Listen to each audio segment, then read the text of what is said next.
નમસ્કાર, આપ જોઈ રહ્યા છો નેશન પ્લસ ન્યૂઝ. હું છું હિરલ આપની સાથે. ગીર સોમનાથના વેરાવળમાં ઝાલેશ્વર વિસ્તારમાં કાયદો અને વ્યવસ્થાની સ્થિતિ કથળી હોય તેવા દ્રશ્યો સામે આવ્યા છે. 3 દિવસ પૂર્વે દરિયાકાંઠાના આ વિસ્તારમાં એક જ સમુદાયના 2 જૂથો વચ્ચે નજીવી બાબતે ઉગ્ર ધીંગાણું થયું હતું. વેરાવળનો ઝાલેશ્વર વિસ્તાર કે જે દરિયાકાંઠે આવેલું છે, ત્યાં 3 દિવસ પહેલા જૂની અદાવત અથવા તાત્કાલિક ઉશ્કેરણીને કારણે એક જ સમુદાયના 2 જૂથો લાકડીઓ અને હથિયારો સાથે સામસામે આવી ગયા હતા. જાહેરમાં થયેલી આ મારામારીમાં 3 યુવકોને લોહીલુહાણ હાલતમાં હોસ્પિટલ ખસેડવામાં આવ્યા હતા, જેમાંથી એક યુવકની તબિયત વધુ લથડતા અને શરીરે વધુ ઈજાઓ હોવાથી તેને તાત્કાલિક વધુ સારવાર અર્થે રાજકોટ ખાતે ખસેડાયો છે, જ્યારે અન્ય 2 યુવકો હાલ વેરાવળ ખાતે સારવાર હેઠળ છે. ઘટનાના 3 દિવસ બાદ આ મારામારીનો લાઈવ વિડીયો સોશિયલ મીડિયા પર વાયરલ થયો છે, જેમાં સ્પષ્ટપણે જોઈ શકાય છે કે કઈ રીતે કાયદાના ડર વગર અસામાજિક તત્વો રસ્તા પર ધીંગાણું કરી રહ્યા છે.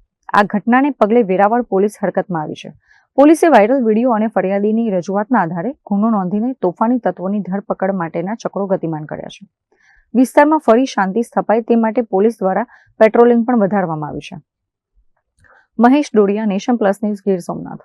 સમાચારોના સતત અપડેટ મેળવવા માટે અમારી નેશન પ્લસ ન્યૂઝની યુટ્યુબ ચેનલને સબસ્ક્રાઇબ કરો, બેલ આઇકન દબાવો અને જોડાયેલા રહો ફેસબુક, ઇન્સ્ટાગ્રામ અને ટ્વિટર પર.